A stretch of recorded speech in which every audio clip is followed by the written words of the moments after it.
When I discovered my fiancé was abusing my son, I lost in a single day the man I thought I loved, the security I had fought to build, and nearly lost my faith in humanity. This is the story of how, at 26, I had to start over for the third time, protecting my child and rebuilding our lives from the ashes of betrayal. Hello, my dears. What a blessing to speak with you today. I'm Clarice Peterson, 78 years young, born in the small town of Oakville, Tennessee, but now I call Riverdale, Ohio my home, a town that embraced me when I desperately needed a fresh start. Come, pull up a chair, like you're here on my porch with me, feeling that pleasant breeze while I enjoy my afternoon tea with some homemade cookies I just baked. These days, I spend my time running my little craft store, Clarice's Crafts, here on Main Street in Riverdale. I started making crochet and embroidery almost 40 years ago when I arrived here with nothing but a suitcase of clothes and determination in my heart.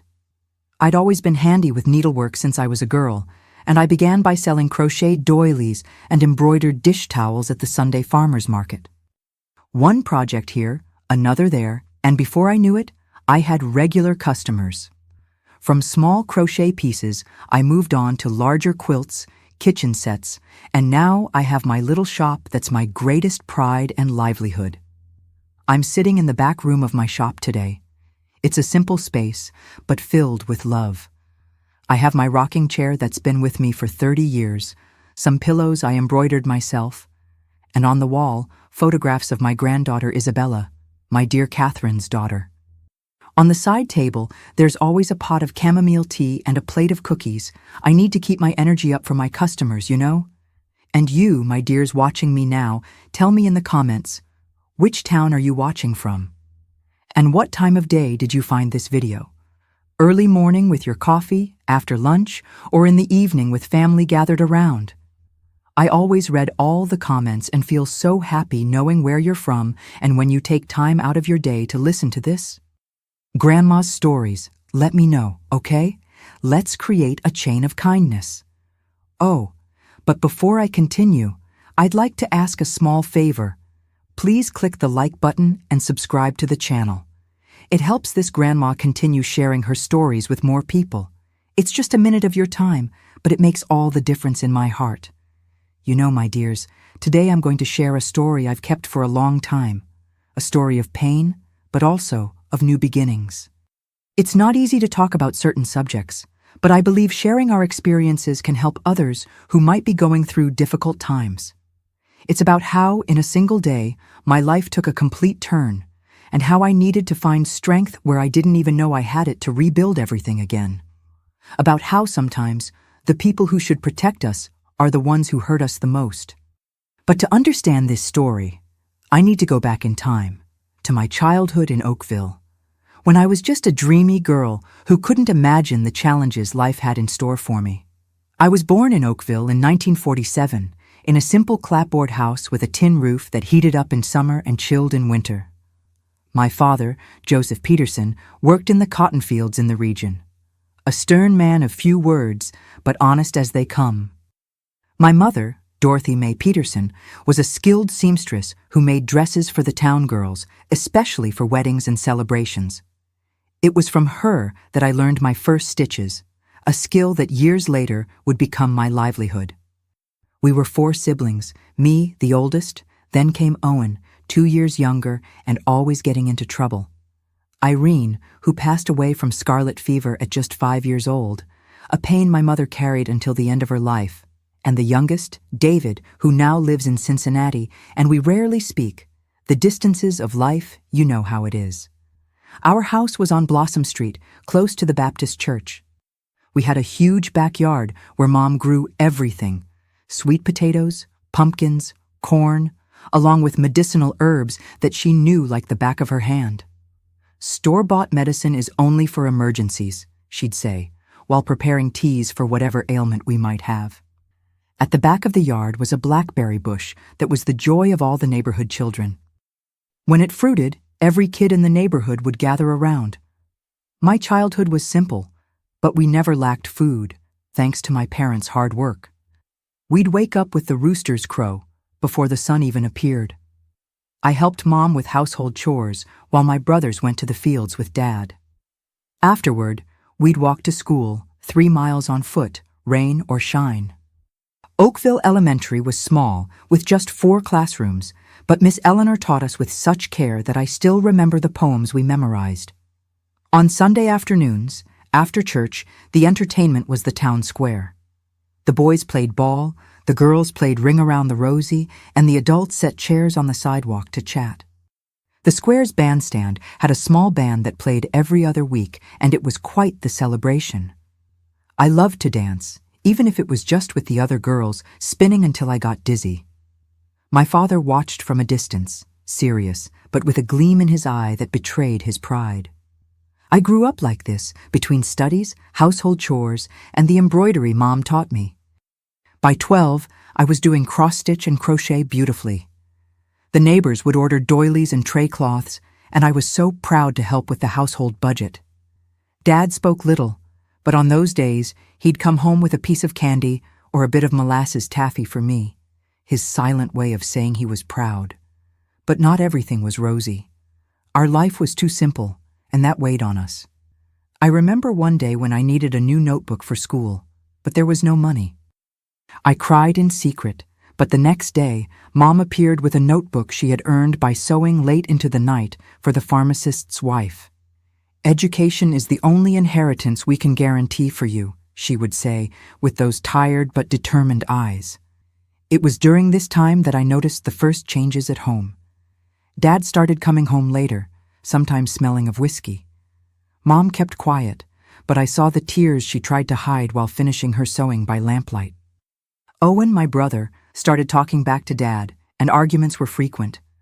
I would hide with David under the table, covering his ears so he wouldn't hear the shouting. One night, the fight was bad.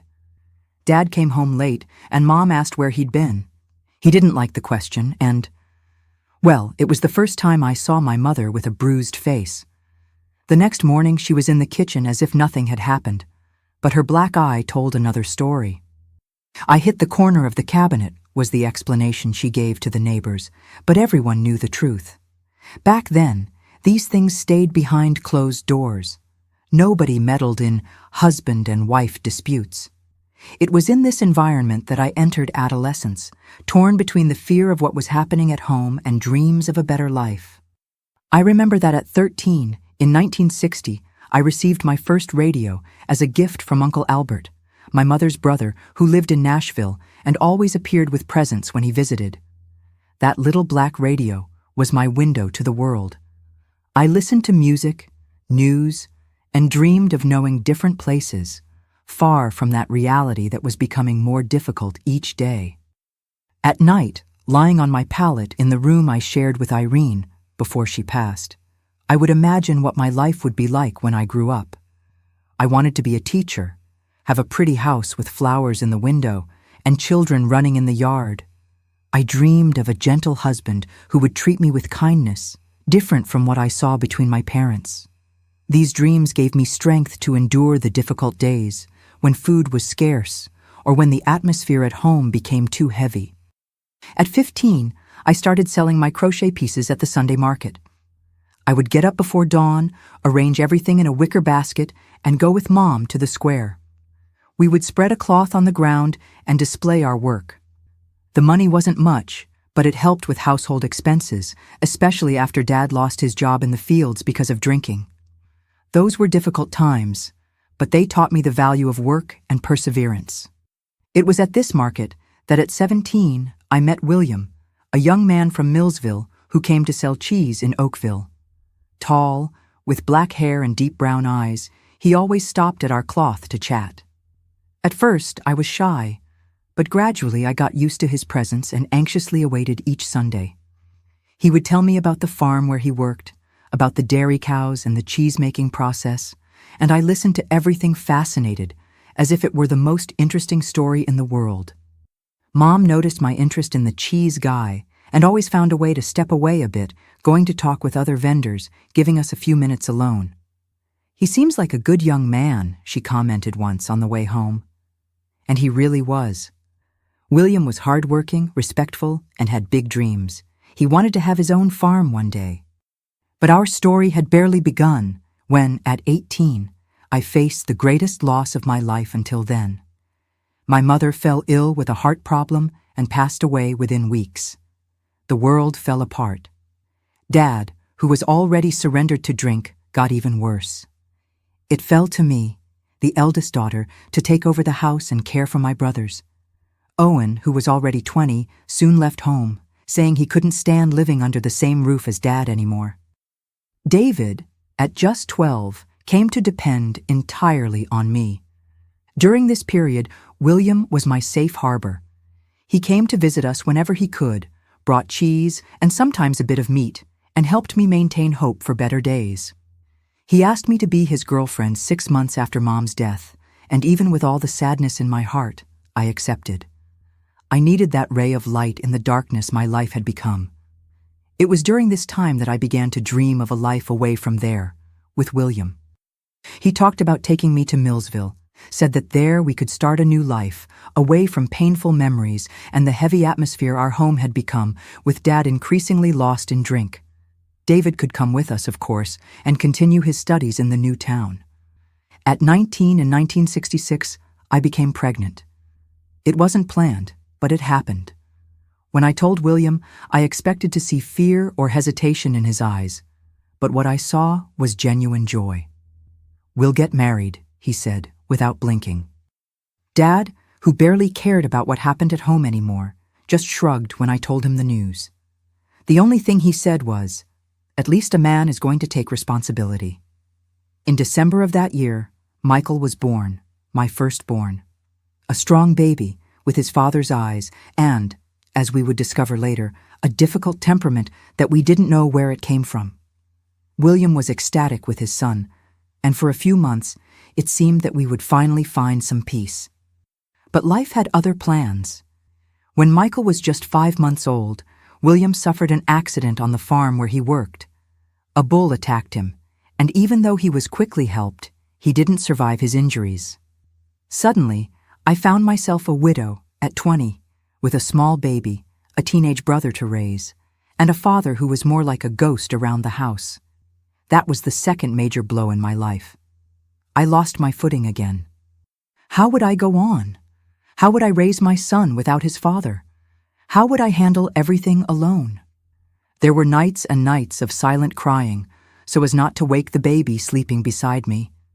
But, as they say around here, God works in mysterious ways, and I still didn't know that, years later, I would meet another man who would change my life, for better and for worse. Life as a single mother and widow in Oakville wasn't easy. After William passed, I had to redouble my efforts to support the household. My father, Joseph, no longer helped with anything. On the contrary, he spent what little money he could get on whiskey at Tommy's bar. David, my youngest brother, was 14 and started working delivering packages around town to help with expenses, but he was still a boy. Michael grew strong and healthy, but from an early age showed a temperament that worried me. When he turned 2, his tantrums were so intense that the neighbors commented, "Never seen a child with such anger," said Mrs. Henderson next door. I tried to raise him with all the love I could, compensating for his father's absence, but I confess that sometimes it was difficult. Without a male presence, he seemed to test my limits at every moment. In 1970, when Michael was almost 4, something happened that would change the course of our lives. The fabric store in downtown Oakville, Fashion Fabrics, was hiring a seamstress to make alterations to customers' clothes. With the experience I learned from my mother, I got the job. The salary was better than what I earned selling crochet at the market, and it even had fixed hours, from 8 to 5, Monday through Saturday. The store owner was Edward Montgomery, a man in his 40s, a widower, who had come from Madison to open the business in Oakville. Tall, with an elegant bearing, dark brown eyes, and an always well-trimmed mustache, he had a gentle way of treating employees and customers. Unlike the men I knew, Edward spoke softly, never raised his voice, and always had a word of encouragement. At first, our relationship was strictly professional. I sewed, he managed the store. But gradually, he began to show interest in my story. He asked about Michael, about how I managed everything alone. On some occasions, when I needed to leave early to pick up my son at Mrs. Jenkins's house, who watched him during the day, Edward made a point of giving me a ride in his car, a green Chevrolet that was the only car of that type in town. "You're an admirable woman, Clarice," he told me once as he dropped me off at home. "Raising a child alone, taking care of your father and your brother, and still working with such dedication, not just anyone could do it." Those words touched me deeply. How long had it been since I received a compliment? How long had it been since I felt valued? Since William's death, 3 years before, my life had been only work and responsibilities. Edward was the first to see the woman behind the mother, the daughter, the sister. Over time, our friendship grew. He began to visit my home on Sundays, always bringing some treat for Michael and a small gift for me. A nice fabric, a cheap perfume, small gestures that warmed my heart. My father grumbled in the corners, suspicious of the intentions of the city man, as he called Edward. But David liked him, mainly because Edward always took an interest in my brother's studies and encouraged him to stay in school. Michael, on the other hand, reacted strangely to Edward's presence. At 4, he already showed jealousy that wasn't normal. When Edward arrived, he would hide behind my legs or under the table. If Edward tried to approach or offered a candy, Michael would turn his face away. "It's just shyness," I would tell Edward, who accepted the situation with patience. "He'll get used to me with time." At Christmas 1971, Edward surprised me with an official dating proposal. We were sitting on my porch after Christmas lunch, a simple lunch, but one that he had made a point of improving, bringing a roasted chicken from town and a bottle of wine. David had taken my father, already quite drunk, inside, and Michael was playing in the yard with a wooden car that Edward had specially made for him. "Clarice," he said, holding my hands in his, "I know it may seem early, but life has already taken too much time from us. I want to take care of you and Michael, be a father to him and a companion to you. Will you date me?" My heart raced. I hadn't expected that, not so soon. I still carried memories of William, still felt, in a way, connected to him. But at the same time, the loneliness weighed heavily, and the idea of having someone by my side, someone good and kind like Edward, was tempting. "I need to think," I replied honestly. "It's not just for me, understand? I have Michael, and he's still getting used to you." Edward smiled, understanding. "Take all the time you need. I'm not going anywhere." I spent that night awake, weighing the pros and cons. Edward was a good man. Of that I had no doubt. He had a stable financial situation, treated me with respect and affection, and seemed genuinely interested in being a father to Michael. He represented the possibility of a better life, away from the difficulties I faced. The next day, I accepted the dating proposal. Edward was radiant. We agreed to take it slow, especially because of Michael. In the months that followed, Edward did everything to win over my son. He brought presents, played with him, tried to involve him in activities.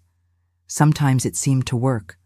Michael would smile, agree to play, but he would soon return to his usual reserve. "He misses his father," I justified. "It's difficult for a child to understand these things." Edward accepted my explanations, but I noticed his growing frustration with Michael's rejection. One night, when we thought Michael was sleeping, he vented, "I've tried everything, Clarice. I give presents, I'm patient, I show interest, but it seems that the more I try, the more he rejects me." Before I could respond, we heard a noise. Michael was at the door of the living room, staring at Edward with those dark eyes, so similar to William's, but with an expression I had never seen in his father. Was it a look of hatred? No, it couldn't be. He was only 5 years old. "I don't like him, Mom," said Michael, pointing to Edward. "He's not my dad. My dad died." Those words, spoken with such harshness by such a small child, fell like a stone between us. I ran to hug my son, trying to calm him, while Edward stood there, paralyzed, not knowing how to react. That night, after putting Michael to bed, I had a long conversation with Edward. I explained that we would need more time, that it was natural for Michael to feel confused and afraid of losing his real father's place in our lives. "I have patience, Clarice," said Edward, caressing my face. "But I also have plans for us. I want us to get married. I want to take you to a better life. I'm thinking of opening a branch of the store in Madison or maybe in Riverdale, where business is growing. We could start over, the three of us, away from the painful memories here." The idea of a fresh start attracted me. Oakville held so many sad memories. My mother's death, William's death, my father's decline. Perhaps a change was exactly what Michael needed to accept Edward in our lives. The following months were of planning. Edward went back and forth between Oakville and Riverdale, preparing everything for our move. He found a house for us to rent, began setting up the new store, and spoke excitedly about the good schools Michael could attend there. Everything seemed to be heading towards a new life, full of possibilities. On the eve of my 26th birthday, in May 1973, Edward asked me to marry him. It was a simple proposal without grand gestures, just the two of us sitting on the park bench, while Michael played on the bandstand with other children. "I want to spend the rest of my life by your side, Clarice," he said, as he handed me a small box with a delicate ring, a small blue stone surrounded by tiny brilliants. It's not much, but it was the best I could buy now with the expenses of the new store. "I promise to give you a dignified and happy life." With tears in my eyes, I accepted. Michael was 6.5, already in school, and although he was still reserved with Edward, he seemed less hostile. Sometimes he even let Edward help him with homework or take him for ice cream in the square. I thought that, with time, he would end up accepting Edward as part of the family. We decided that the wedding would be at the end of that year, shortly before Christmas. It would be a simple ceremony, just with those closest to us at Oakville's Baptist Church. Afterward, we would move to Riverdale to start the new year already in the new city. But, as I discovered so many times, life rarely follows our plans. As the wedding date approached, Michael began to change. The tantrums returned, more intense than ever. He refused to try on the suit that Edward bought for him to wear at the wedding, cried when he saw me trying on the wedding dress, a simple but beautiful model that Mrs. Doris was making custom for me. "I don't want to go live somewhere else," he would scream. "I don't want you to marry him." I tried to talk, to explain that it would be good for us, that we would have a better life, that Edward loved us and wanted to take care of us. But it was like talking to a wall. Michael would close up, cross his arms, and remain silent, those dark eyes staring at me with a mixture of hurt and anger that broke my heart. David, my brother, who was then 19 and working at the town pharmacy, tried to help. "He's just afraid of the change," he would say, trying to reassure me. "Children are like that. They get attached to places, to friends. When he gets there, he'll make new friends and forget all this." I wanted to believe that. I wanted to believe it was just a phase, that Michael would overcome it as soon as we were established in Riverdale with a new and better life. But there was something in his look, something that deeply troubled me. A week before the wedding, I found Michael in the yard, hidden behind the blackberry bush, crying compulsively. I sat down beside him on the beaten earth, not caring about the dress that would get dirty, and hugged him. "What is it, my son? Why so much crying?"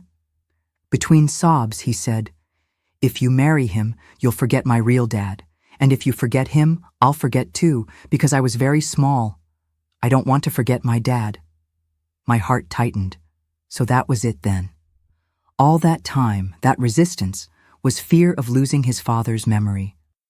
I explained, with all the patience and love I could gather, that we would never forget William, that he would always be the real father, that Edward would be a second father, someone who would help us, but never replace William. "I promise that we will always talk about him, always remember how good he was and how much he loved you," I guaranteed, wiping his tears with the corner of my apron. "And when you want to know what he was like, I will tell you everything, every detail that I remember." Michael seemed to calm down a bit with this promise. That night, he slept clutching the only photo we had of William, a black and white portrait where he appeared smiling, with that peaceful way he always had. The days leading up to the wedding were relatively peaceful. Michael was quiet, but he didn't throw tantrums anymore. He helped with the preparations in his own way, carrying small things, observing everything with attention. I came to think that he had finally understood, that he had accepted the idea that Edward would be part of our lives. Then the wedding day arrived. It was December 22nd, 1973, a sunny Saturday, one of those typical of late year in Tennessee. The ceremony would be at 4 p.m. to take advantage of when the heat had already diminished a bit. I was at my godmother Celeste's house, who lived 2 blocks from the church, getting ready with her help and some friends. My dress was simple but elegant, made of ivory satin fabric, without many details. We couldn't spend much, with all the move ahead. Michael was with David at our house, getting ready. Edward would come to pick them up to go together to the church, while I would arrive a little later, as tradition dictates. Everything seemed to be going well, until I heard desperate knocks at the door. It was David, breathless, his face pale with worry. "Clarice," he said, barely able to breathe. "Michael is gone." "Gone? What do you mean gone?" I asked, feeling a chill run down my spine. David ran his hand through his hair, nervous. Everything was fine. He had bathed, was dressed in his new suit. Edward arrived to pick us up, and while I was finishing getting ready, I left the 2 in the living room. When I returned, there was no sign of Michael. Edward said he asked to go to the yard to get something and never came back. I jumped up, completely forgetting about the dress, the hairstyle, everything. "We need to find him. He must be hiding somewhere." I left Godmother Celeste's house in a hurry, with David by my side. My head was buzzing with worries. What if Michael had really run away? What if something worse had happened? He was only 7 years old, just a child. When we got home, Edward was on the porch, visibly upset. He had taken off his suit jacket and unbuttoned his shirt, and was pacing back and forth like a caged animal. "I've looked everywhere," he said as soon as he saw us. "At the neighbors' houses, at the field where he plays ball, even at the school I passed by. Nobody has seen him." By this time, the sun was already beginning to set, and the time of the ceremony was approaching. The guests would certainly already be arriving at the church, not knowing what was happening. "I'll let the pastor know we'll have to postpone," said David, always practical, "and I'll ask people for help to look for Michael." While David was leaving, I stood there, standing in the middle of the living room, still in my wedding dress, feeling as if the world was crumbling around me. Edward approached, trying to comfort me. "We'll find him, Clarice. He can't have gone far." But there was something strange in his tone, something I couldn't identify at that moment. He was worried, yes, but also irritated, confused and scared as I was. I let it pass. The following hours were a blur. The news of Michael's disappearance spread through small Oakville, and soon we had a search group formed by neighbors, friends, and even some of the wedding guests. They scoured every corner of the town, calling his name, checking abandoned houses, the river that cut through the town, the nearby woods. I stayed at home in case he returned, alternating between periods of desperate crying and fervent prayers. Edward remained by my side the whole time, trying to calm me, although he himself seemed increasingly tense. It was only when the night was already late, around 10 o'clock, that we heard a commotion in the street. I ran to the door and saw Mr. Johnson, the owner of the corner store, carrying Michael in his arms. My son was dirty, with his suit torn in some places, but he seemed physically well. "I found him sleeping under the old bridge, near the river," explained Mr. Johnson. "I heard a noise when I passed by and went to check. The poor little thing was all curled up there, exhausted." I took my son in my arms, feeling such great relief that my legs almost gave way. Michael woke up with the movement and upon seeing me began to cry, clinging to me as if his life depended on it. "Never do that again, my son," I whispered through tears. "You almost killed me with worry." When everyone had gone, and I finally managed to calm Michael enough for him to sleep, I sat in the living room with Edward and David. The wedding, of course, had been cancelled. The few foods we had prepared for the small reception were distributed among the neighbors who helped in the search.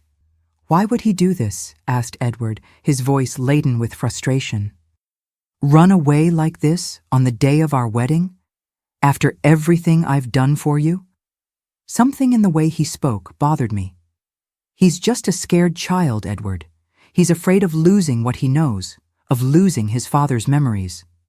"The father he barely knew," Edward retorted, raising his voice more than I had ever heard.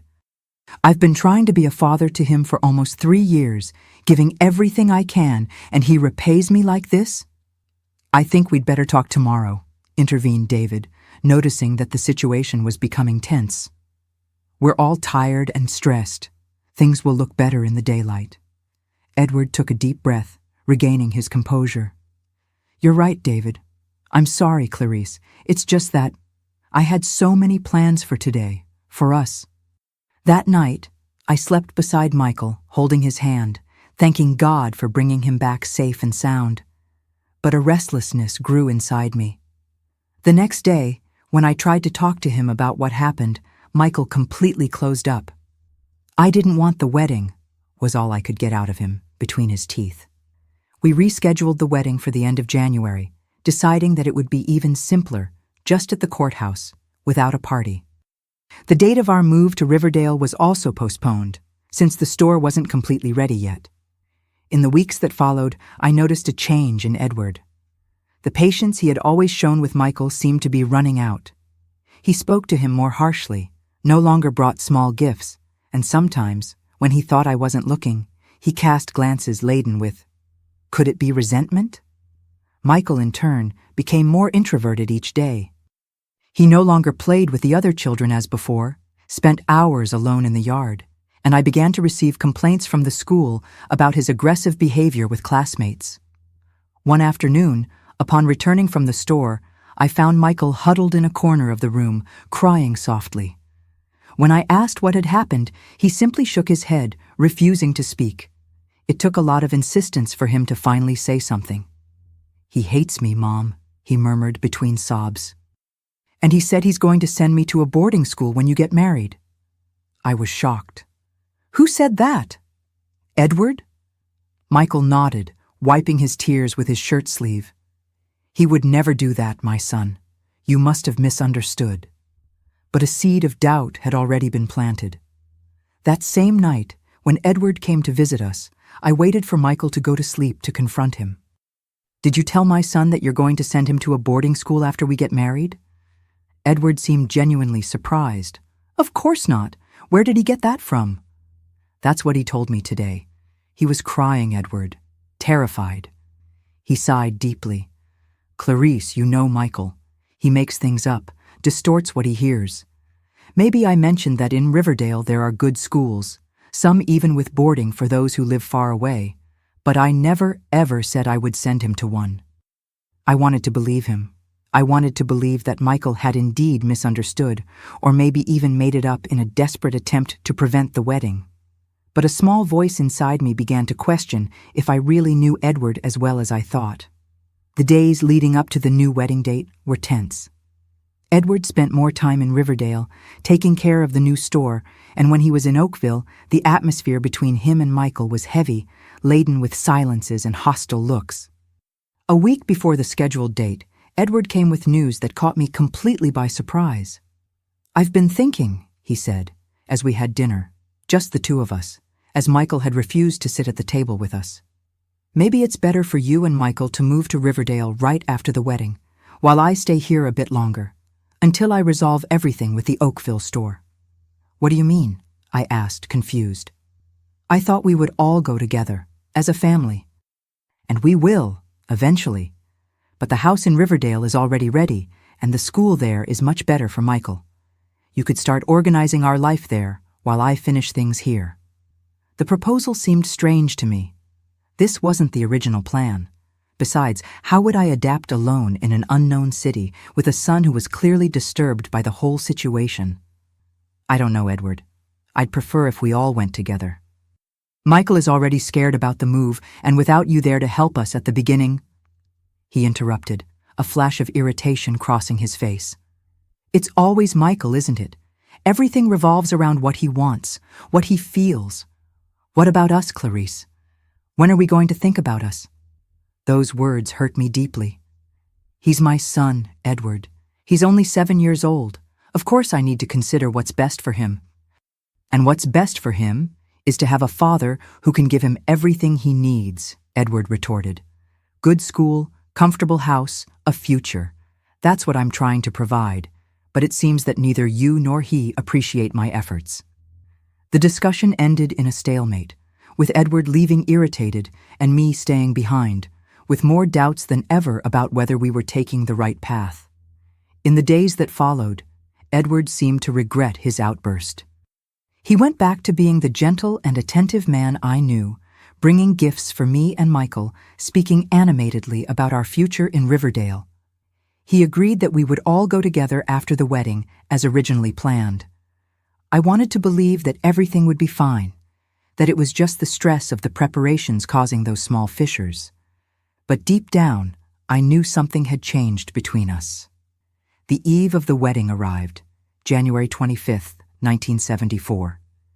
This time, we opted not to do anything special.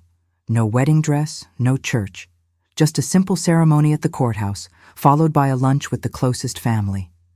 Edward would come from Riverdale in the morning, we would go together to the courthouse at noon, and the next day we would all leave for our new life.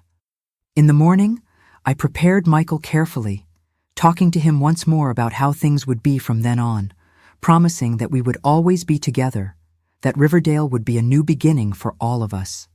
He listened in silence, those dark eyes fixed on me with an intensity that sometimes frightened me.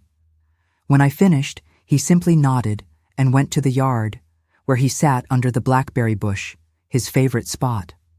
Edward arrived around 10 o'clock, bringing with him a suitcase with new clothes for me and Michael, gifts to start our new life. He was in a good mood, full of plans and stories about the new store, about how Riverdale was growing, and the opportunities we would have there. I left the two in the living room while I went to get ready. I put on a light blue outfit, simple but elegant, which I had made especially for the occasion. When I returned to the living room, about half an hour later, I found only Edward, sitting on the sofa with a tense expression. "Where's Michael?" I asked, already feeling a tingling of concern. "He went to change clothes," Edward replied, without looking me in the eyes. "He said he didn't want to wear the clothes I brought, that he preferred his own." I went to the room that Michael shared with David, who wasn't home at that moment, as he had gone to get our father for the ceremony. The door was closed, something unusual. "Michael?" I called, knocking lightly. "Is everything okay, my son?" There was no response. I knocked again, a little harder. Silence. The concern turned to alarm. I tried to turn the doorknob, but the door was locked from the inside. "Michael, open the door right now!" Nothing. I ran back to the living room, my heart racing. "Edward, the door is locked and he's not responding." Edward jumped up and went with me to the bedroom door. He tried to force the doorknob, then knocked hard, calling for Michael. When we continued without a response, he stepped back a few paces and with a sudden movement charged against the door with his shoulder. The old wood easily gave way, and the door opened with a bang. The room was empty. The window, which gave to the yard, was open. Under the bed, Michael's suitcase was also no longer there. "I can't believe he ran away again," exclaimed Edward, his voice trembling with anger. "After everything we talked about." I ran to the yard, calling for Michael. Nothing. I went to the street, looking in all directions. No sign of him. Despair began to take hold of me. "I'll look for him," said Edward, taking the car keys. "You stay here in case he comes back. Don't worry, Clarice. I'll find him." I stood there, standing on the sidewalk, watching Edward's car drive away, feeling as if I was reliving a nightmare. Once again, on my wedding day, Michael had disappeared. Once again, all plans were ruined. The hours dragged on. David and my father arrived and were soon mobilized for the search. Neighbors were notified. The same people who had already searched for Michael the last time returned to scour the town. The day advanced, the time of the ceremony at the courthouse passed, and still no Michael. Edward returned several times, always to give discouraging news. Nobody had seen my son, nobody knew where he could be. With nightfall, the despair intensified. What if he had gone further this time? What if something serious had happened? There were so many terrible possibilities running through my head that I could barely think. That's when we heard the sound of a car stopping abruptly in front of the house. I ran to the door, expecting to see David, who had gone out again to search the outskirts of town. But it was Edward, and from his face, I immediately realized that something was very wrong. "I found him," he said, his voice hoarse. "But you won't like to know where." "Where?" I asked, feeling the blood freeze in my veins. "Where is he? Is he okay?" "Physically, yes," Edward answered, with a bitter tone. "He's at the Riverside Motel, at the edge of town. You know who he's with? With Teresa, my ex-employee, the one I fired 3 months ago for theft." I didn't understand. What would Michael be doing with her? We barely know her. "Exactly what I asked myself," said Edward, entering the living room and throwing himself on the sofa, exhausted. So I waited outside, and I heard the conversation between the two. "You know what your son was doing? Telling her all the lies he made up about me, that I mistreat him, that I threatened him, that I'm going to send him away from you. But why? Why would he do that? Because he wants to destroy me, Clarice. From the beginning, he doesn't want to see me with you, doesn't want us to be a family. And he chose the perfect person for his lies. Teresa has hated me since I fired her, and it seems she's been planning revenge. The two make a fine pair." My head was spinning. None of that made sense. How would Michael, a 7-year-old child, have met Teresa to the point of trusting her to run away? How would he have reached the motel alone? "I want to see him," I said, determined. "Let's go there now." "I already brought him," Edward replied, and went to the door. He opened it and made a gesture. Michael entered, head down, dragging his small suitcase. I ran to hug him, checking if he was really okay, feeling immense relief to have him back. "Why, son? Why did you run away again?" Michael looked sideways at Edward, then fixed his eyes on the floor. "I wanted to go away, far away." "Aren't you going to tell your mother the truth?" asked Edward, his voice laden with accusation. "About the lies you've been spreading?" Michael raised his face, his eyes shining with withheld tears. "They're not lies." "Enough," I intervened, realizing that the situation was becoming unsustainable. "Michael, go to your room now. We'll talk later." "Edward, we need to talk. Just the two of us." Reluctantly, Michael went to the room, but not before casting a final look at Edward. A look that I couldn't decipher at the time, but that today, so many years later, I recognize as being of pure fear. When we were alone, Edward collapsed on the sofa, running his hands over his face in a gesture of fatigue and frustration. "I don't know what else to do, Clarice. I've tried everything with this boy. But he simply hates me, and now he's trying to turn people against me, making up absurd stories." "What stories exactly did he tell this Teresa?" I asked, trying to understand the situation. Edward hesitated for a moment. "Absurd things. That I threaten him when you're not around. That I promise to send him to a reformatory if he doesn't behave after we get married. That I hit him." I was shocked. And this woman, Teresa, believed all this? Of course she did. She's hated me since I fired her for taking money from the register. She probably put these ideas in his head to get revenge on me. But how did Michael meet her? How did he know where to find her? Another hesitation. I'm not sure. Maybe he overheard some conversation of mine when I talked about her to you. The motel isn't far, and everyone in town knows she works there now. He's a smart boy, must have asked around. Something in that explanation didn't sound right to me, but I was too exhausted, too emotionally drained to question more deeply at that moment. "What do we do now?" I asked, feeling completely lost. "I think it's clear we can't get married tomorrow," Edward replied, sighing. "Not under these conditions. Maybe Maybe we need to rethink everything, Clarice. What do you mean? I mean that maybe you're right. Maybe we need to go slower. Give Michael more time to get used to the idea. Or maybe...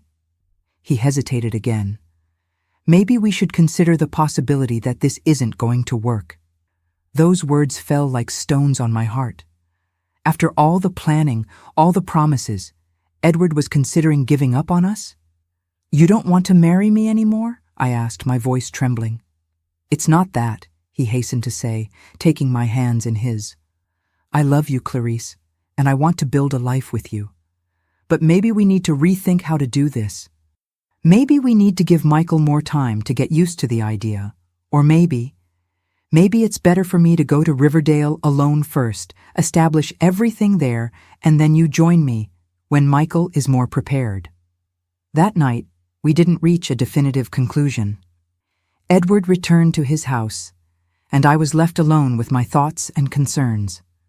When I finally gathered the courage to talk to Michael about what happened, he refused to speak.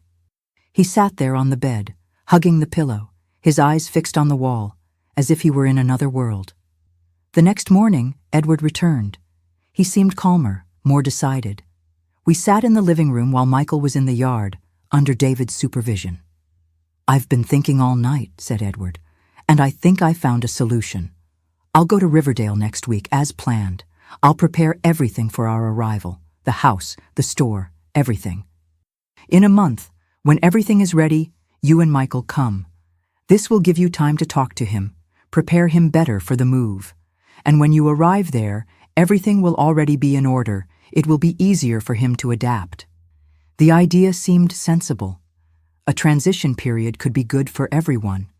I agreed, and it was decided. We would postpone the wedding until we were all established in Riverdale. Edward left the following week, taking with him his things and some merchandise for the new store. The weeks that followed were of a strange calm. Michael seemed more at ease, knowing that Edward was no longer in town. He returned to playing, to smiling occasionally, although he would still close up like an oyster whenever I tried to talk about our future move. Edward called every day, telling about the preparations, about how the house was looking nice, about the schools he had visited for Michael. He seemed genuinely committed to making everything work out. A month passed quickly, and the day of our departure arrived. Michael was quiet, but resigned. David helped us load the luggage onto the bus, promising that he would visit us as soon as possible. My father, now almost always in a state of drunkenness, barely noticed our departure. The journey from Oakville to Riverdale took almost a full day, with several transfers. We arrived exhausted, already late in the afternoon. Edward was waiting for us at the bus station with a radiant smile. He hugged me at length and tried to do the same with Michael, who dodged, hiding behind me. "Don't worry," said Edward, disguising his disappointment. "He'll get used to it with time." The house that Edward had rented was in a quiet neighborhood, not far from the center of town. It was larger and more comfortable than our house in Oakville, with 2 bedrooms, a spacious living room, kitchen, and even a small garden in the back. Everything was clean and organized, with new furniture and colorful curtains that Edward had bought especially for us. "Do you like it?" he asked, as he showed me the room that would be Michael's, with a new bed and even a small desk for his studies. "It's perfect," I replied, moved by the care he had dedicated to every detail. The first days in Riverdale were of adaptation. Edward left early to work at the new store, which was a few blocks away, and returned at the end of the day, always bringing some novelty. A sweet for Michael, a magazine for me, small attentions that showed his affection. We enrolled Michael in the local school, and to my relief, he seemed to adapt well, making new friends quickly.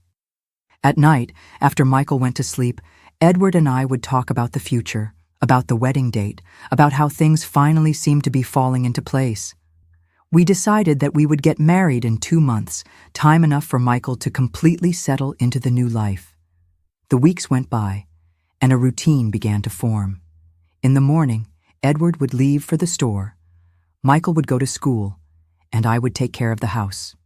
In the afternoon, I began to help Edward at the store, making small repairs to customers' clothes as I did in Oakville. Michael stayed at school until 3 and then went home, where a neighbor, Mrs. Gwen, kept an eye on him until I arrived. Everything seemed to be going well, until I began to notice changes in Michael's behavior.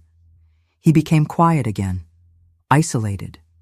At school, the teacher commented that he had become aggressive with classmates. At home, he barely spoke, ate little, and sometimes I would find him crying alone in his room. When I tried to talk, he closed up even more. "It's nothing," he would say, turning his face to the wall. Or then, "I miss Oakville," a response that seemed plausible, considering the recent move. Edward also noticed the change, but had a different interpretation. "It's just an adaptation phase," he would say. "All children go through this when they change cities. Soon he'll be fine again." I wanted to believe him, but something inside me said there was more. I began to pay more attention, to observe Michael when he didn't know he was being observed. I noticed that he visibly shrank when Edward came near, that he avoided being alone with him at all costs. One night, I woke up to a strange noise. Edward wasn't in the bed beside me. I got up, worried, and went to Michael's room. The door was ajar, and from inside came whispered voices. I approached carefully, trying not to make noise. "It's going to be all right," I heard Edward say, in a tone of voice I had never heard before. "Your mother will never know. It's our secret, understand? And if you tell, you know what will happen, don't you?"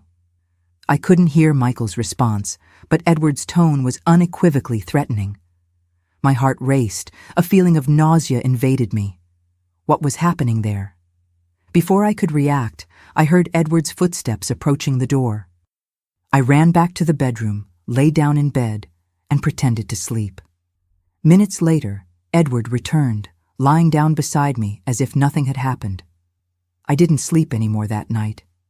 My mind was buzzing with possibilities, all too terrible to be considered.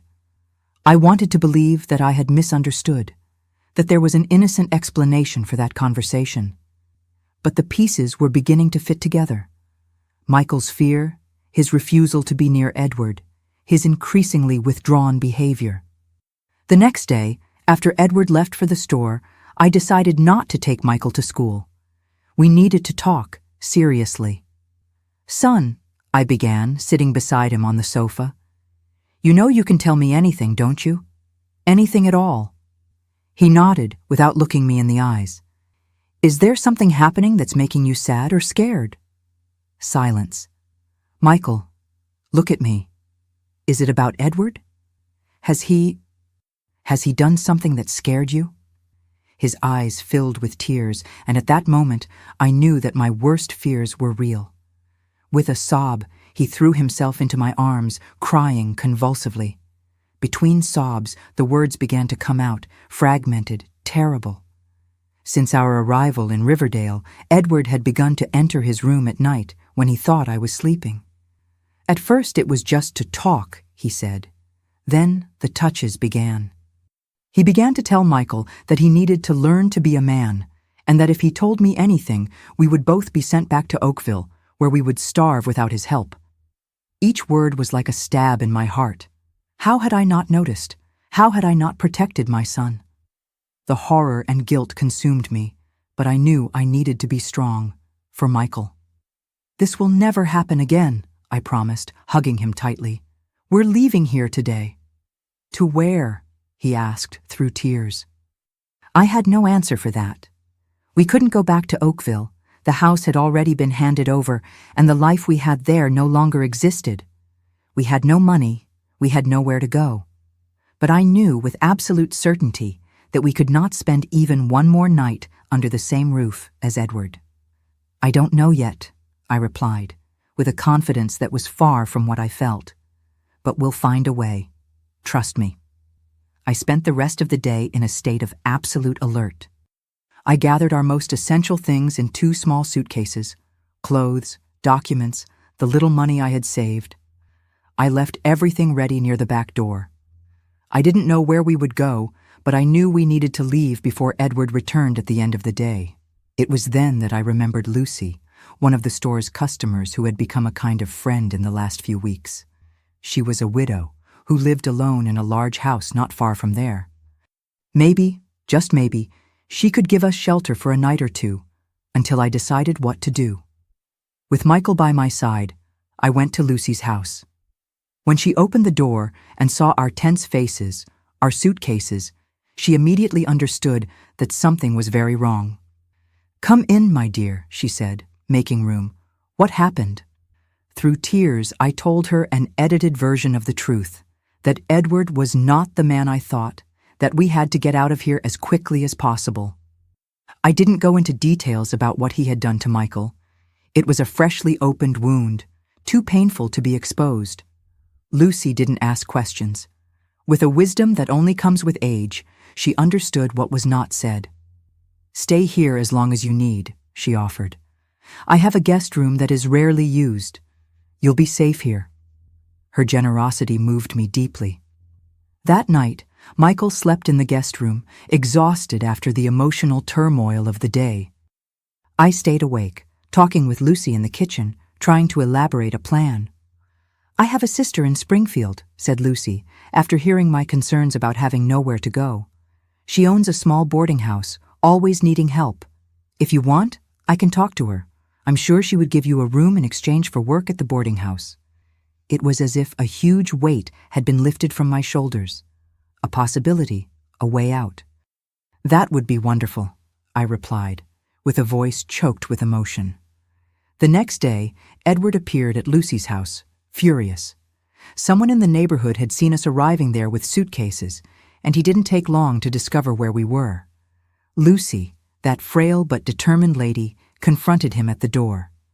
"They don't want to talk to you," she said firmly. "You'd better leave." "Clarice is my fiancé," shouted Edward. "And the boy is her son. I have every right to see them." At that moment, I came out to the hallway, leaving Michael safe in the room. "We have nothing more to talk about, Edward," I said, surprising myself with the firmness in my voice. "I know what you did. I know what you are." He visibly paled. For a moment, I thought he was going to deny it, that he was going to try to explain himself. But then, his face contorted into an expression of pure hatred. "You are nothing without me," he hissed. "You'll end up in the gutter, you and that lying boy." "I prefer the gutter to staying one more minute with you," I replied. "Now leave before I call the police." It was a bluff. I didn't have the courage to expose Michael to a police process, to make him relive the trauma by telling everything to strangers. But Edward didn't know that. With a last look of contempt, he turned and left. 3 days later, we were on the bus to Springfield, to our new life. Lucy had spoken with her sister Martha, who agreed to take us in. It would be a fresh start from zero once again. But this time, it would be just Michael and me, stronger, more united by what we had been through together. It was only a few weeks later, already settled in Martha's boarding house, that I began to feel the first symptoms: morning sickness, dizziness, tender breasts. I recognized the signs immediately. I was pregnant. The news fell like a bomb. A child of Edward's growing inside me, a constant reminder of the man who had destroyed our lives. How would I explain this to Michael? How would I raise this child, knowing who its father was? For days I struggled with these questions without finding answers. Then, without warning, my own body resolved the issue for me. Intense bleeding, abdominal pains that doubled me over. Martha took me hurriedly to the local hospital.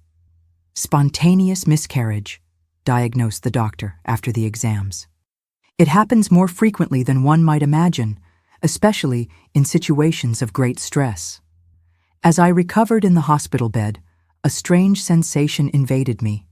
It was relief. Relief mixed with a hint of sadness, because despite everything, it was a life that was lost. But mainly relief, because I wouldn't have to make the impossible decision about what to do with that pregnancy. "It's common," said the doctor, noticing my conflicted expression. "The body knows when it's not the time. When there's a lot of stress, a lot of anguish, it protects the woman in the way it can." Those words were a balm. It wasn't my fault. It was just life following its course, giving me the chance to heal my wounds before thinking about bringing another child into the world. I returned to the boarding house lighter, determined to focus on what really mattered, rebuilding our life, healing Michael's wounds, finding a path to move forward. The past would be left behind, with its pains and betrayals. The future, that was in our hands, and I would do everything to make it better than everything we had lived until then. The first months in Springfield were of adaptation and healing. Martha's boarding house was on a quiet street, close to the center of town. It was an old mansion with 6 rooms for guests, mostly commercial travelers who spent few days in the city. Martha gave us a small room in the back, with 2 twin beds and a simple wardrobe. It wasn't much, but it was ours, a safe place where we could start over. In exchange for lodging and food, I began to work at the boarding house, cleaning the rooms, washing bedding, helping in the kitchen. The work was hard, but it kept me busy, and that was good. The less time I had to think about the past, the better. Michael was enrolled in the local school, and to my relief, he seemed to be adapting well. Martha, an energetic lady in her 60s, had a special way with him, always arranging small tasks that made him feel useful and valued. The nights, however, were difficult. Michael had frequent nightmares, woke up screaming, soaked in sweat. I would run to hug him, to assure him that everything was fine, that we were safe now. Sometimes he calmed down quickly. Other times, he spent hours trembling in my arms, unable to go back to sleep. On one of these nights, after a particularly intense nightmare, he finally began to talk about what had happened in Riverdale. He said he would send me away if I told, he whispered, still clinging to me as if his life depended on it. He said you would be angry with me, that you would think it was my fault. Never, ever would it be your fault, I replied, with a voice choked with emotion. You are the victim here, my son. He is the monster, not you. It was the first of many painful conversations we had about what occurred. Little by little, with great care, Michael revealed details of the abuse, always in a fragmented way, always with great difficulty. And with each revelation, my heart broke a little more, both for the pain my son had suffered and for the guilt I felt for not having noticed sooner, for not having been able to protect him. Martha, noticing our silent struggle, suggested that we seek help. I know a lady, Mrs. Angela, who works at the church. She's not a doctor, but she studied psychology, helps many people here in town with difficult problems. At first, I hesitated. Exposing our wounds to a stranger seemed frightening, but when Michael's nightmares began to affect his performance at school as well, I realized we needed professional help. Mrs. Angela was a middle-aged woman with a gentle face and perceptive eyes. She received us in a small room at the back of the church, decorated with simplicity but welcoming. I let Michael talk to her alone, at her own suggestion. Sometimes it's easier for the child to speak when the parents aren't present, she explained. After the first sessions, Mrs. Angela asked to speak with me privately. Your son has suffered a severe trauma, she said, without beating around the bush. It will take time for him to process all this, to understand that he wasn't at fault. But he is strong, Clarice, and he has you by his side. That makes all the difference. Those words gave me a glimpse of hope. Michael continued seeing Mrs. Angela weekly, and gradually I noticed small changes. The nightmares became less frequent. He began to smile occasionally, to take an interest in things around him. Meanwhile, my own recovery was a slower and lonelier process. In the few free hours I had, I would sit in the small garden at the back of the boarding house, trying to process everything that had happened, trying to understand how my life had taken so many turns in such a short time. The loss of the pregnancy, although it had been a relief in many aspects, also brought complicated feelings. Sometimes I caught myself thinking about what that child would have been like, if it would have had Edward's eyes or mine, if the miscarriage had really been natural, or if my own body had rejected that life because of the stress and pain. Martha, with her life wisdom, noticed my internal struggle. Time heals everything, she would say, as we had coffee in the kitchen in the early hours of the morning before the guests woke up. "But you need to let the wound breathe, understand? You can't keep all that pain inside you." It was with her that I began to open up a little each day. I told her about my childhood in Oakville, about my mother's death, about how I met William and how I lost him so early. I told her about Edward, about how he seemed to be everything I could want in a companion, and how that illusion fell apart in the cruelest way possible. "Men like him are predators," said Martha, after hearing my complete story. "They know exactly what to say, how to act to gain our trust. And then, when they have what they want, they show their true face." 4 months after our arrival in Springfield, I received a letter from David. It had taken a while to find us, as he didn't know where we had gone. It was only when he contacted Lucy's family that he got our address. "Things aren't going well around here," he wrote. "Dad passed away last month. His liver finally couldn't take it anymore. The house was sold to pay debts. I'm thinking of moving to Cincinnati. I have a friend there who can arrange work for me. And you? How are you? Why did you leave Riverdale so suddenly? Edward came here, looked for me. He was furious, said terrible things about you and about Michael. I didn't believe him, of course, but I was worried. What really happened?" That letter left me in a state of shock. My father's death, although not completely unexpected given his alcoholism, was still a blow. And knowing that Edward had gone to Oakville, that he had spoken with David, that he continued to spread lies about us, it was as if the past refused to stay behind. I replied to the letter carefully, telling only the essentials. That Edward was not the man we thought, that he had treated us badly, and that we decided to start over somewhere else. I didn't mention the abuse. That was a wound that belonged to Michael, and only he could decide, when he was older, if he wanted to share it with others. The news of my father's death brought up yet another turmoil of complicated emotions. We never had a close relationship, especially after he gave himself over to drink. But still, he was my father, and now he was gone. I felt a diffuse sadness, not so much for the loss itself, but for what could have been and never was. It was during this period of confused mourning that an unexpected event shook our fragile stability even more. Michael returned from school one day with a bruised face, a black eye, a split lip. I ran to him as soon as I saw him enter, alarmed. "What happened? Who did this to you?" He moved away from my touch, his gaze down, his posture defensive. "Some boys from school. They said that my father was... that I was..." His voice failed. The tears began to fall. "They said I was the son of a tramp who didn't even know who my father was." I was paralyzed with horror. How would those children know our story? Springfield was a small city, but still we had been discreet about our past.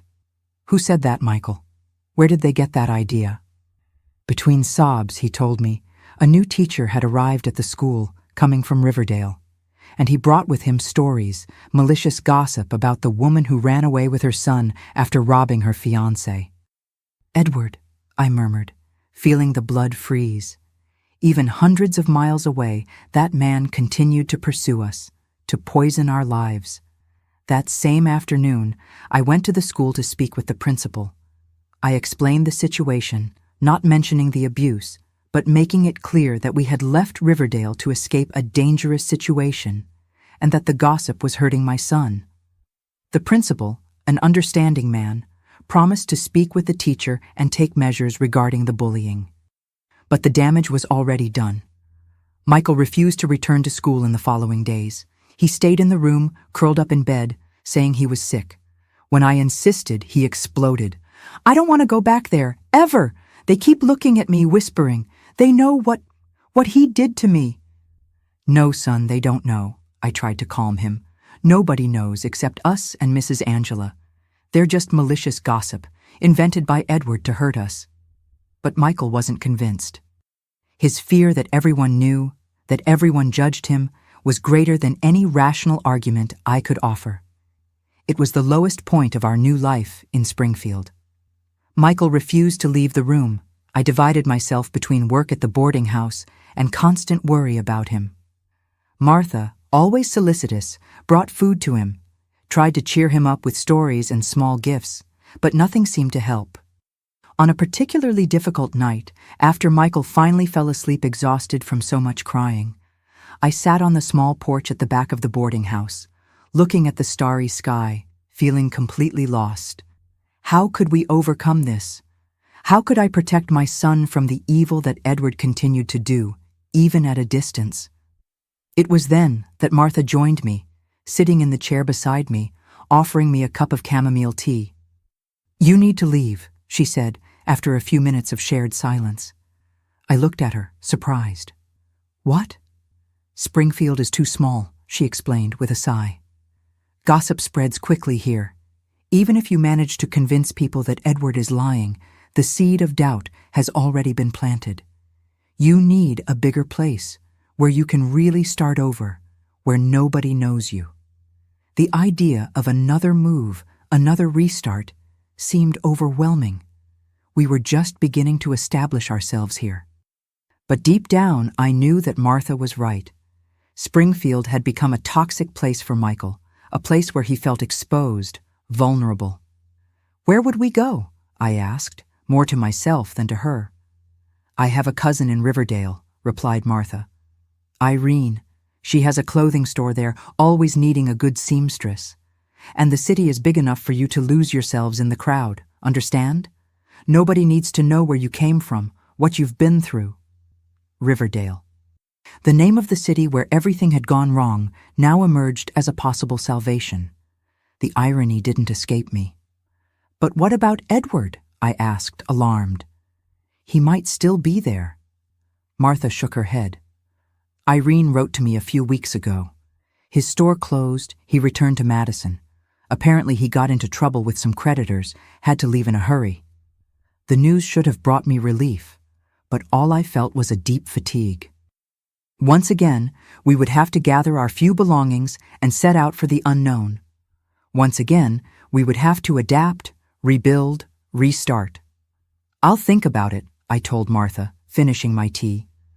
"I need to talk to Michael, see what he thinks."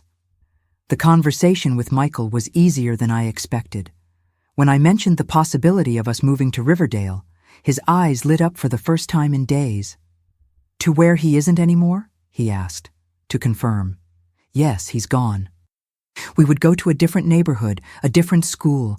Nobody would know who we are, where we came from." He thought for a moment, then nodded. "I want to go. I want to get out of here." The decision was made. Martha wrote to Irene, who replied quickly, confirming that she would have work for me at the store and that she could help us find a place to live. We prepared our departure for the end of that month, June 1974. In the days leading up to our departure, I noticed a change in Michael. It was as if the prospect of a new beginning, away from gossip and looks, had renewed something inside him. He began to talk more, to take an interest in what was happening around him. He even agreed to have a final session with Mrs. Angela, who gave him some techniques to deal with fear and anxiety in the new city. On the eve of our departure, as we packed our few things, Michael surprised me with a question. "Mom, when we get to Riverdale, can we say that my father died in the war, like Joaquin's father from school?" The question caught me by surprise. "What war, son? We're not at war." He shrugged. "Any war. I just don't want to say I don't have a father. I don't want them to ask me questions." I understood then what he was asking. A simple, acceptable story that would avoid complicated and painful explanations. A story that would protect him from curious looks and uncomfortable questions. "We can say that your father died when you were a baby," I suggested. "We don't need to invent a war. Just say that he got sick, that it was very sad, but that we moved on. It's close enough to the truth." He nodded, seeming satisfied with this solution. "And if they ask about Edward? If someone from Oakville finds us? We'll say it was a mistake, that it didn't work out. We don't need to go into details, Michael. Our story belongs to us, understand? We don't owe explanations to anyone." That night, for the first time in months, Michael slept without nightmares.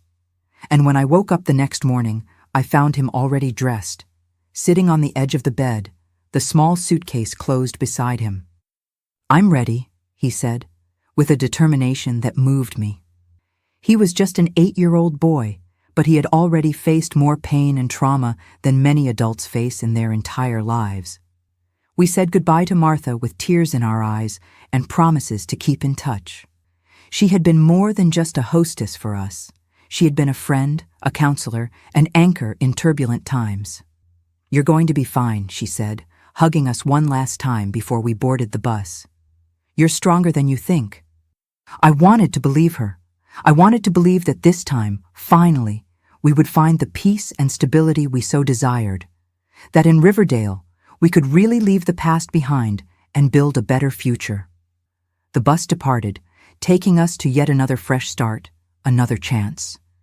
Beside me, Michael looked out the window, his eyes fixed on the landscape that passed by quickly. I didn't know what he was thinking, what he was feeling.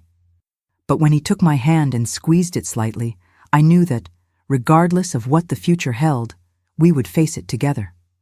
"Everything's going to be all right this time, Mom," he said, with a confidence that didn't match his age. "You'll see."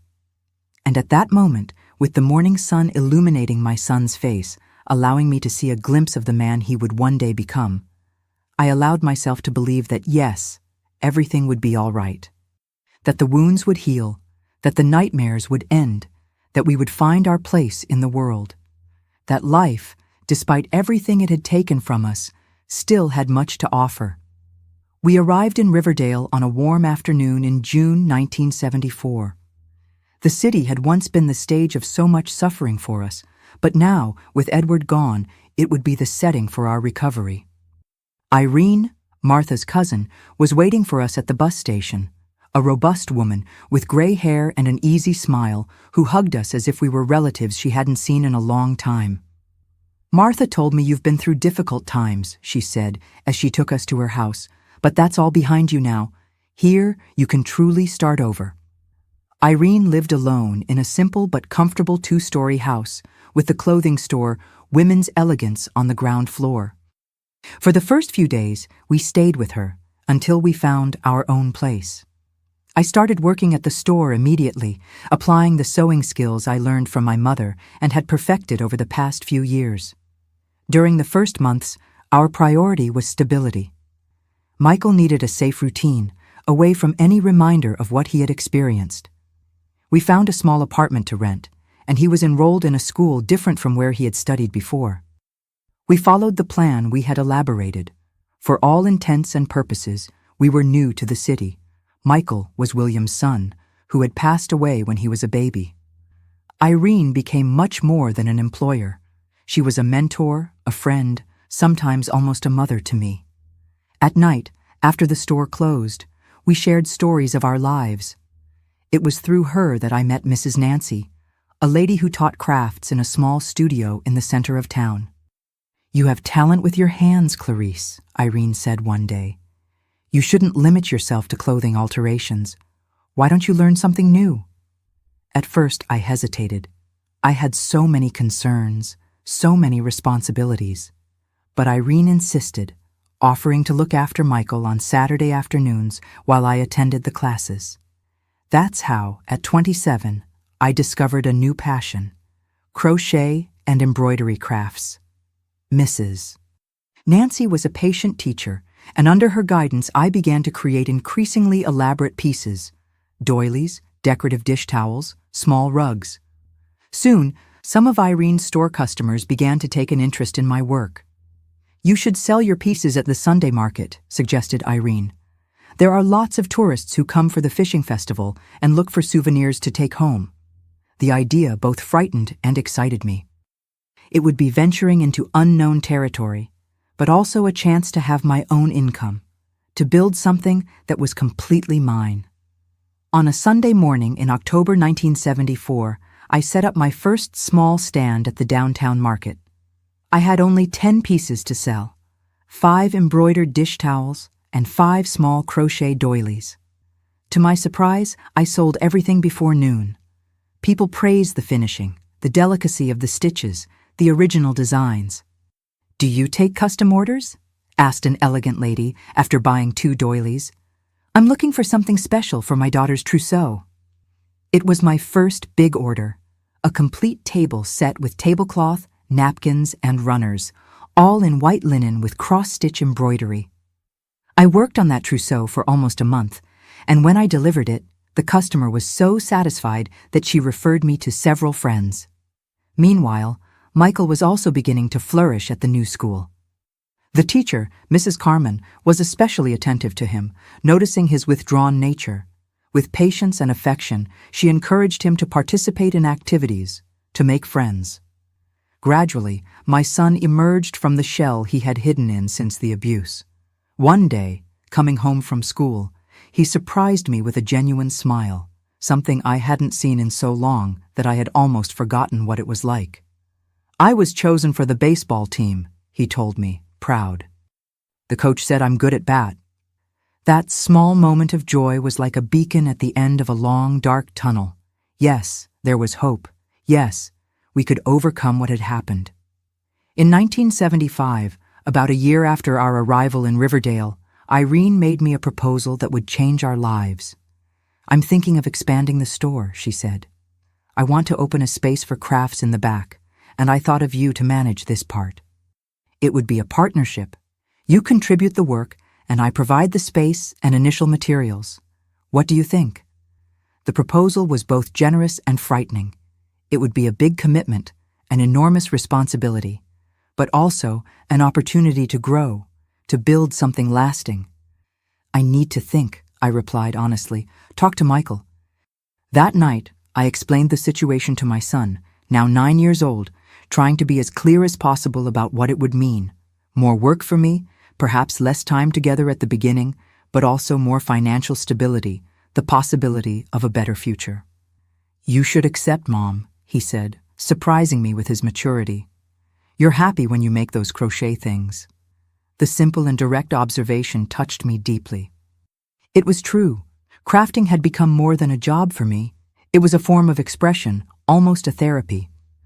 In the hours when I concentrated on the intricate stitches, on the colors and textures, I managed to momentarily forget everything else, finding a peace that seemed impossible after everything we had been through. I accepted Irene's proposal. In the months that followed, we worked together on renovating the space, buying materials, creating a small catalog of products. In March 1976, we inaugurated the Craft Corner in the back of the Women's Elegance store. The business grew quickly. Soon, it wasn't just me producing. I began to buy pieces from other craftswomen in the region, transforming the space into a kind of informal cooperative. I discovered that I had a talent not only for creating, but also for teaching and coordinating. I began to offer small crochet and embroidery courses in the back of the store on Saturdays. It was in one of these courses that I met Beatrice, a young teacher recently arrived in the city. She came from Cincinnati, where she had taught for a few years, and now was taking a position at Michael's school. "Your son is a special boy," she commented after a few crochet classes. "Very intelligent, but sometimes he seems sad, distant." The observation caught me off guard. I thought Michael was overcoming the past well, but perhaps I was seeing only what I wanted to see. "He's been through difficult times," I replied vaguely. "He lost his father very early." Beatrice nodded, understanding. "My sister is a child psychologist," she commented. "She works with children who have been through trauma. If you want, I can give you her contact." The mention of trauma frightened me. Was it so obvious that Michael carried wounds? But after reflecting, I realized I was being naive. Of course, the marks were still there, no matter how much we tried to pretend they weren't. A few days later, I sought out Beatrice and asked for her sister's contact. Claire, the psychologist, practiced in Cincinnati but came to Riverdale twice a month. We scheduled an initial consultation just for me. I wanted to better understand how I could help my son. The meeting with Claire was revealing. For the first time, I spoke openly about everything that had happened, the abuse, our escape, the attempts to start over. She listened attentively, without judgments, occasionally asking questions that helped me organize my thoughts. "You two have been through extremely traumatic experiences," she said at the end. "It's admirable how you've managed to rebuild your lives. But trauma doesn't disappear just because we decide not to talk about it. It finds other ways to manifest itself." She explained to me that Michael was probably suppressing many emotions, keeping them inside because he believed this would protect me. Children who go through abuse often feel responsible for protecting their parents, especially when they perceive that what happened caused suffering to the family, she said. I left that first meeting with a mixture of emotions. Guilt for not having realized sooner that Michael was still suffering, fear of what the future might bring, but also a strange relief for finally facing the situation head on.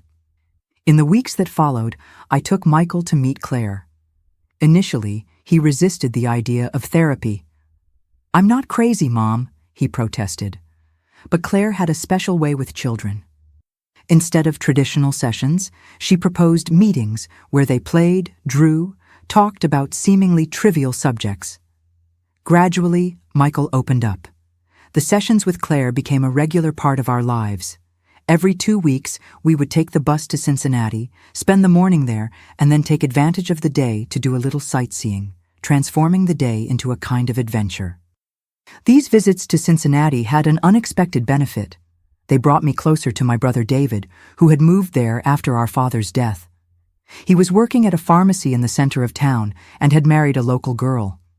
It was an emotional reunion, so many years apart, so many stories to tell. David was shocked when, finally, I told him the truth about what had happened with Edward. "I should have noticed," he lamented. "There was something about that man that never seemed right to me." "Don't blame yourself," I replied. "He fooled us all. The important thing is that we're fine now, we're safe." And we really were. The therapy was helping Michael, the business was thriving, we had friends, a community around us. It was as if, finally, life was giving us a break, a chance to breathe and exist without fear.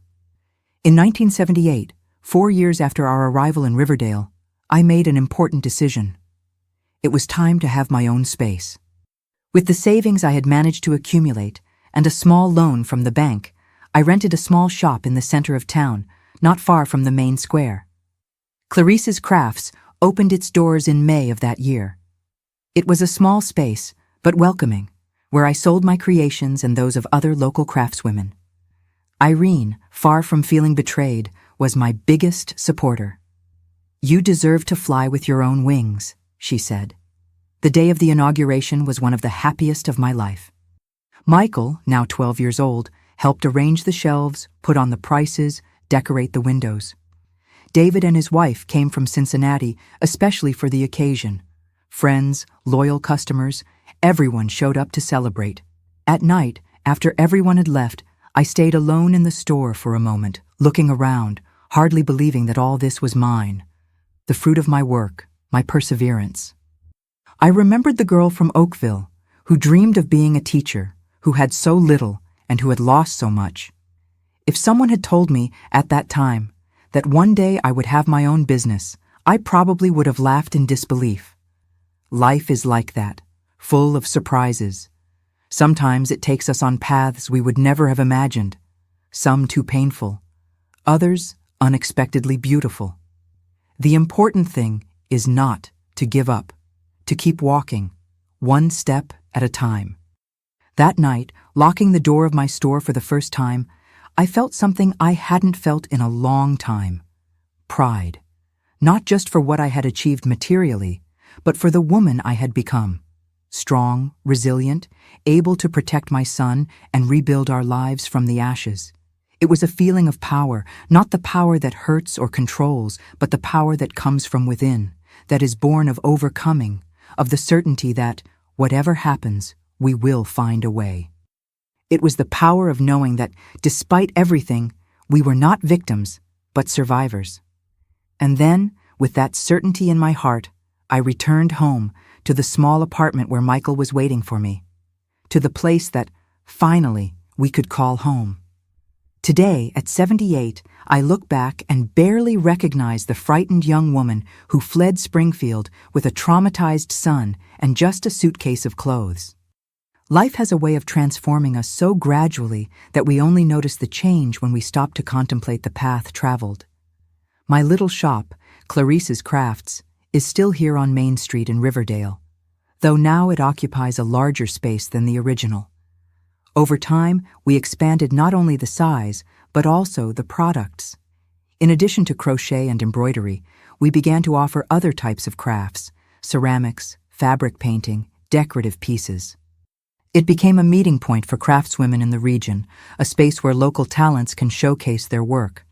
I don't work as much as before, of course. Age comes with its limitations. My daughter Catherine helps me manage the business now. She's the one who takes care of the paperwork, the purchases, the organization of the courses we offer in the back of the store. But I still make a point of coming every day, even if just for a few hours.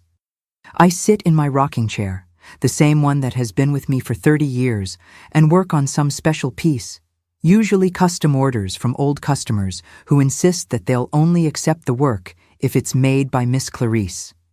Catherine was born in 1980, when I was already 33 years old. It was a surprise in many ways.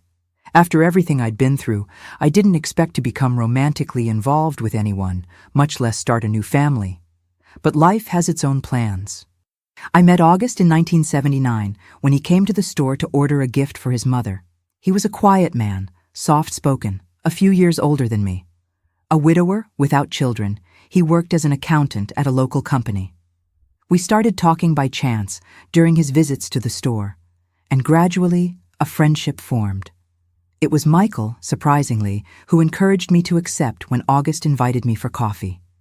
"He seems nice, Mom," said my son, then 13 years old, "and you deserve to be happy." Our relationship developed slowly, with respect and patience. August knew about my past. Not all the details, but enough to understand my fears and hesitations. He never pressured me, never demanded more than I was ready to give. We married in a simple ceremony, just with close friends and family, when I discovered I was pregnant with Catherine. It was a new beginning in so many ways. A new love, a new family, a new chance to experience motherhood in completely different circumstances. August was a loving husband and a dedicated stepfather to Michael. He never tried to replace the memory of William, but built his own relationship with my son, based on mutual respect and genuine affection. The two got along well, sharing an interest in baseball and fishing. We lived together for 28 years, until a heart attack took him in 2007. It was a profound loss, but different from the others I had faced in life. This time, I had adult and independent children by my side, loyal friends, a community that supported me. The pain was no less intense, but I was better equipped to deal with it. Michael followed his own path in life. After therapy with Claire, which continued for several years, he managed to overcome much of the childhood trauma. He graduated in civil engineering in Cincinnati, worked in several cities, and ended up settling in Columbus, where he met his wife, Louise. They don't have children. A conscious choice of both. "I don't feel prepared to be a father," Michael confessed to me once. "I'm afraid of not being able to protect a child." I understand his fear, although it saddens me to think that the wounds of the past still influence his decisions. But I respect his choice. He is a good man, balanced, successful in his career. He comes to visit us regularly, brings gifts for his sister and niece, and we talk on the phone almost every week. Catherine, on the other hand, followed a path more similar to mine. She always showed interest in crafts, learning to embroider with me from an early age. After trying a few courses in college, she decided that her place was indeed at Clarice's Crafts. She modernized the business, created a website for online sales, expanded our clientele beyond the borders of Riverdale. She married young to Robert, a local history teacher, and soon they had Isabella, who today, at 25, is completing her medical residency in Cincinnati. My granddaughter is my joy, my pride, my hope for the future. I see in her all the strength and determination that I needed to find in myself so many times throughout life. My day-to-day now is peaceful, filled with small joys. I wake up early, prepare my coffee, read a little. I've learned to enjoy novels, especially historical ones. Then I come to the store, where I spend a few hours working on my crochet pieces, chatting with old customers, teaching techniques to younger craftswomen. Sometimes, when the afternoon is cool, I sit in the central square with my friends, Irene, now over 90, but still lucid and full of stories; Beatrice, retired from the school, but active in social projects; and other ladies who, like me, have seen this city grow and transform over the decades. My home, a small 2-story house not far from the store, is my refuge. After August passed away and Catherine got married, I thought about moving to a smaller place. But there are too many memories there. In the walls we painted together, in the garden we planted, in the furniture we chose. It's the home I built after so long without having a place to call my own. In recent years, I began to record my memories.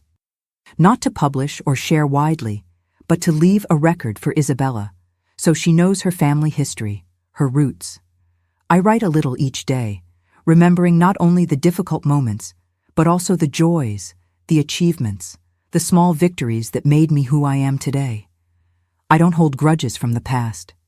It would be easy to let bitterness take over after everything I lived through. But I chose forgiveness, not for those who hurt me, but for myself. Forgiving was the way I found to free myself, to not allow those who hurt me to continue having power over my life. Looking back, I see that life is like a patchwork quilt, made of pieces of different colors and textures. Some pieces are dark, representing moments of pain and loss. Others are vibrant, full of joy and fulfillment. Together, they form a cohesive whole, a unique story that could only be mine. Today, sitting in the back room of my store, with the afternoon light coming through the windows and illuminating my hands that continue to create, to transform threads into art, I feel a deep peace. It's not the peace of someone who has never faced storms, but the peace of someone who has learned to dance in the rain, to find beauty even in the darkest moments. This is my life today. Simple, peaceful, filled with small joys and moments of gratitude. A life that I built with my own hands, one stitch at a time, just like the pieces I create in my crochet, with patience, persistence, and love. My dear friends, in sharing my story with you, I don't seek to arouse pity or admiration. What I wish from my heart is that my experiences might serve in some way those who face their own challenges, their own dark nights of the soul. If you're going through difficult times, if you feel there's no way out, that the pain is too great to bear, I want you to know, you are stronger than you imagine. There is within you a resilience that perhaps you haven't yet discovered, an ability to survive and rebuild that only reveals itself when we are truly tested. I learned that age doesn't define our strength, but rather our ability to start each day anew. My wrinkles are maps of survival. Each one tells a story of pain overcome. And believe me, life has taught me that even in the deepest darkness, our inner light never completely goes out. When Edward abused my son and destroyed our life in Riverdale, I thought I would never be able to smile again. The weight of guilt for not having protected Michael was crushing. As a mother, I felt I had failed in the most fundamental task, keeping my child safe. But with time, with professional help, and with much love, I learned that the guilt wasn't mine. The only guilty one was the aggressor. If you're experiencing something similar, if your child has been a victim of abuse, understand, you are not alone. Seek help immediately. Talk to qualified professionals, people who can guide you on the path to recovery. The first step is recognizing the problem, no matter how painful it is to face it. I never allowed my dignity to be stolen, even when they tried to take everything from me. I discovered that we are stronger than we imagine, especially when we think we can't take it anymore. This inner strength, this resilience, is within each of you too, waiting to be awakened when necessary. Time doesn't heal all wounds, but it teaches us to live with them and still smile. Today, when I look at Michael, at the man of integrity and balance he has become, I feel a pride that words cannot express. Yes, he carries scars. Yes, some decisions in his adult life were shaped by childhood trauma. But he didn't let himself be defined by what he suffered. He built a meaningful life, with purpose, with love. My story isn't about what was done to me, but about how I chose to respond. When I fled with Michael that afternoon, not knowing where to go or how we would survive, I made a choice, the choice to fight, to protect my son at any cost, to not accept that tragedy would be the final chapter of our story.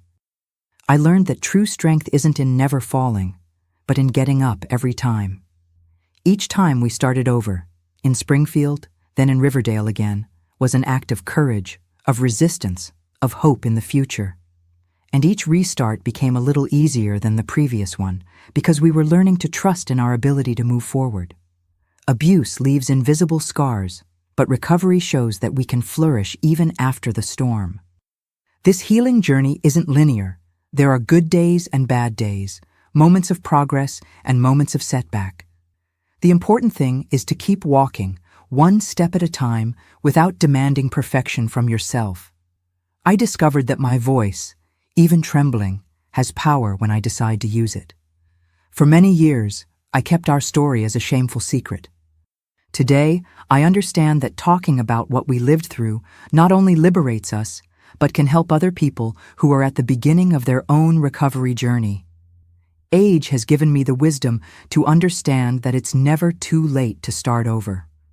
When I met August at 32, I believed that my chance to build a happy family had been left behind.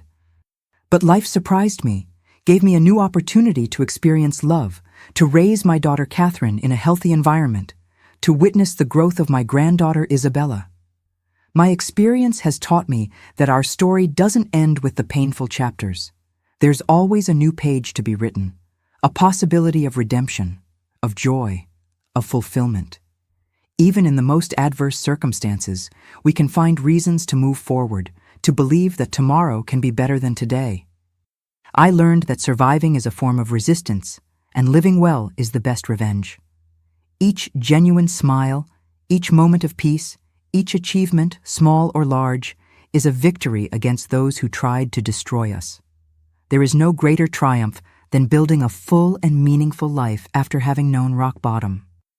And you, my dear viewers, who have dedicated your time to know my journey, I want to ask something from the heart. If you know someone who is suffering violence or abuse, don't remain silent. Don't turn your back thinking that it's not your business. A gesture of support, a word of encouragement, a hand extended at the right moment can literally save lives. Share this video immediately with whoever you think needs to hear this message. Remember that many people are suffering in silence, thinking there's no way out, that nobody will believe them, that they are alone. Show them they're not, that there is hope, that there is life, a full and happy life after trauma. Subscribe to this channel and hit the notification bell now to not miss any story of overcoming. Each testimony like mine can be the light someone needs to find courage and change their own story. By subscribing, you're not just supporting this work, you're helping to create a support network for people who are going through similar situations. Leave in the comments, which part of my story touched your heart the most? Sharing our reflections creates a community of support, where people from different walks of life can meet, understand each other, and strengthen each other mutually. Do it now. Don't wait even one more minute. Because, my dears, what I never told anyone until today is that in the darkest nights, when despair seemed to swallow me, I thought about ending it all, taking Michael with me to a place where no one could hurt us again. It was just a thread of hope, as thin as the threads I use in my crochet, that prevented me from committing the irreparable. And that same thread, strengthened day by day, ended up weaving the life I have today.